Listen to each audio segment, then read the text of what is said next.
Well, hey there team, welcome back to the channel and welcome to my overview of Monster Hunter Stories. So for those not across it, I do overviews on this channel. I have a look at the first 2 hours of a game because that's the Steam refund window. Steam says that you can make up your mind about whether you want to keep a game or not in 2 hours. I would broadly agree, and further to that say that generally speaking, 20 hours in, you're probably not going to change your mind about how you felt about something 2 hours in. So it's a short, punchy video, broad strokes info, keep it under 10 minutes, and then you can go and make up your own mind. So Monster Hunter Stories, there's a little bit to unpack. It's a spin-off of the core Monster Hunter series, which has really gotten a lot of mainstream notification in the past few titles. It was traditionally just a DS Japan only pretty much series, and from what I understand, it did absolute wild numbers in Japan. It was huge, that's what got it into the West, but nowadays in current year, most of us know Monster Hunter is humongous and mainstream, and everyone's very excited for Wilds coming up. So Stories is a spin-off, and it's actually really different, not just the art style, which you can see, which is kind of cool actually, having a chibi style, like a more cartoonized Saturday morning cartoon version of the graphics. It's cool, I like it, but the gameplay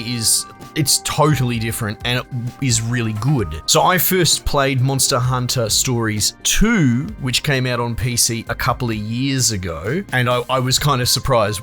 You know, it was one of those things, not a lot of people in my bubble community knew about it or anything like that, and I was blown away and really enjoyed it for totally different reasons from the original Monster Hunter. This is a remastering of the original that just came out the other day. So they've sort of released from a PC gamer perspective back to front, but it's once you realize that this originally came out on the DS about 10 years ago, I think 2016 maybe. It's cool to see them complete it, albeit in an unusual order, though Capcom's gone kind of remake and remaster crazy. So it's cool for them to just update this relatively new series in their catalog. So that might, save confusion. Maybe you've seen this before, you're confused. How is this sort of coming out after its sequel? Well, there you go. I had to look that up. So core gameplay. I won't lecture you on the Monster Hunter games where you hunt monsters. Most people already are across that. This is totally different. You're from a different tribe, and it's interesting that they're covering the groundwork in this story, sort of going to great lengths explaining that they've isolated themselves from, all other villages of monster hunters. It would seem that 99% of the Monster Hunter base are hunters, and they don't agree with this way of life, which is to be a rider, where you kind of coexist, you petify these monsters instead of hunting them, which creates for a really interesting turn-based combat with some rock, paper, scissors nuance, all kind of marching to the beat of a Pokemon-esque drum. However, I find this infinitely more appealing than Pokemon, and that might just be personal taste. Nothing against Pokemon, but I've talked about it ever since the original bloody Game Boy one. I've chipped at them over the years, but for whatever reason, it just doesn't grab me. I don't know, maybe that's just me, maybe there are others that feel that way, but this, for whatever reason, grabs me. Starts off with a setup. You're a kid from this tribe that you want to become a rider. It's like their warrior caste. It's all very honor bound. Has a darker than you might think start with your best mate starting off on like a villain path when disaster strikes because a bad guy attacks the village. I mean, I won't spoil what little there is from a 10-year-old game, but yeah, that's sort of the impetus. The antagonistic components of this game is there's sort of this like dark infecting the monsters and making them particularly nefarious, as opposed to being, forces of nature. That in this world and universe, they're not really bad guys, they're not really monsters, they're just Pokemon, they're just creatures. So the loot plays out, there's a couple of layers to it. Let's look at just the core combat, where in a battle, you are represented, like there are comparisons to Pokemon, so I'll point out differences, but your dude fights in the battle and you equip him with armor and weapons and all that sort of stuff. But at its core, your dude is in the vein of like a Persona game, I suppose. He has the ability to hybridize his battle presence, whereas your companions in a Persona, and in this case your pet, mount sidekicks, they will have their move set, which is narrow to, like essentially an element. So you're the jack of all trades, the Joker, as it were. And there are 3 main moves. Now look, there's probably more gameplay as this game goes along. It's clearly designed in the vein of Monster Hunter to be a long tail grind, put 50, 100 hours in. I haven't done that, obviously, so I can only really comment on what the game's taught, but there's still quite a bit of depth here already. So the idea is that you can do, I think it's called strong attacks, speed attacks, and technical, red, blue, green, and they form a triangle, which you can see when you go to select your attack. You basically just rotate it around, and it is literally rock, paper, scissors. The game insists that you learn to read the enemy, and I don't know if there's some sort of telegraph going on, I don't see it, but generally speaking, as you learn enemies' proclivity, in fact, you can use special abilities from some of the skills that you have to observe them. It will tell you that they lean particularly towards one thing. So the raptor species things likes to do speed attacks, which means probably like 90% of the time that's what it's going to do. However, it does seem to have within its moveset that random component. So essentially you're trying to pick the right tool for the right job, but it's not really bankable. And the same goes for your sidekick. So you'll have a mount, I'm using my hands, standing next to you, and he'll be in the fight as well. Now you can freely change them in and out, but same idea. You want to pick the right tool for the job.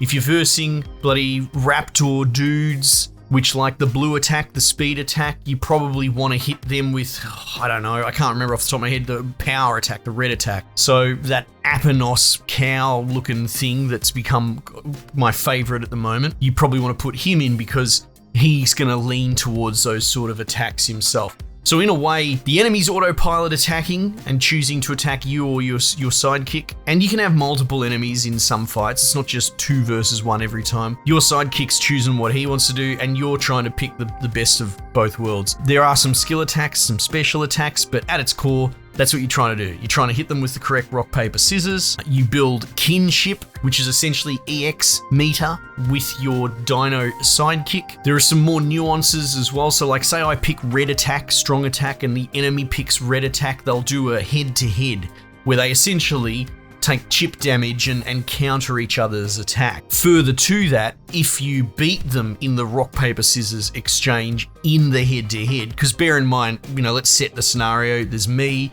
there's my cow sidekick, and there's the bad guy raptor. Say the raptor is attacking me, we'll have a head-to-head, and you don't actually know that until you've already locked in your abilities, but my sidekick cow will get a free uninterrupted attack just like normal into him. But with a head-to-head, if for example I pick the wrong combination, so he picks a blue and I pick a technical and one trumps the other, it will outright cancel my move and do kind of horrendously more damage to me. So essentially if you fail the rock, paper, scissors interplay in a head-to-head where you both attack each other, there's a big penalty and it cancels your attack. And then further to that, if I were to win the head-to-head, let's say with a red attack, and my sidekick does a red attack as well, they do like a 2-prong super attack. It combines them together in a cool animation.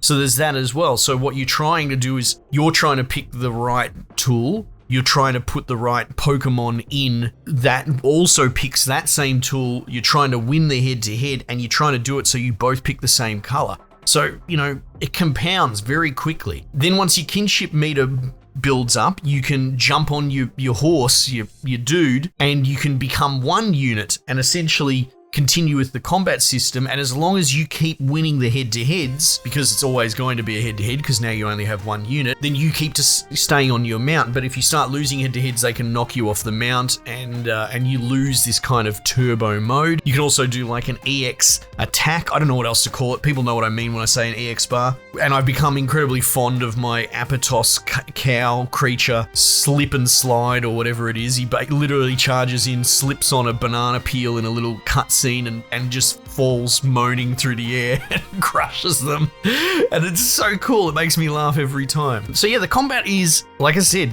at its roots, rock, paper, scissors, but there's a complexity to it which is absolutely engaging. And it was there in the sequel when I played that years ago, and it's still here now, and it's still fantastic.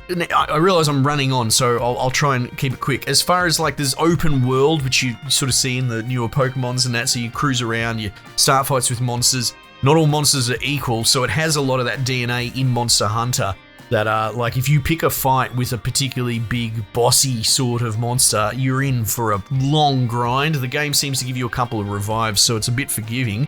But even in these early 2 hours, the combat has actually tested me with my limited moveset. It's not easy mode, and I kind of love it for it. You want to get monster eggs, which can then be hatched in your hatchery, and they'll pop out a random creature, and this is how you get Pokemon. So you don't capture them or anything like that.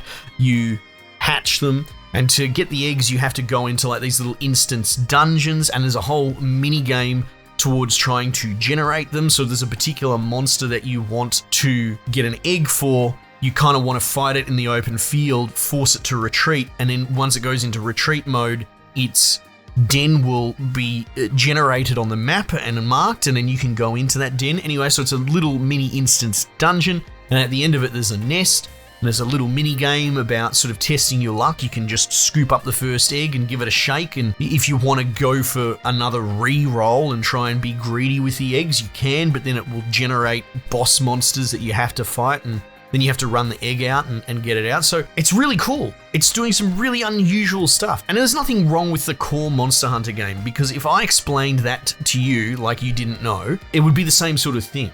Just unusual mechanics for those not in the know. You know, really interesting gameplay. My point is that yes, it's a Monster Hunter game, but in almost name and theme alone, art style is really great, really different, and the mechanics are very original and do their own thing, and I love them. The camera fights me a little bit in the porting process between thumbsticks and mouse and keyboard. I can't really make it work, but that's probably because it was on a 3DS, so the camera wasn't really supposed to be controlled per se. But I can work with it. I wonder how it's going to look in the B-roll. Anyway, look, I'm waffling at this point. I think it's a really cool game. You should check it out.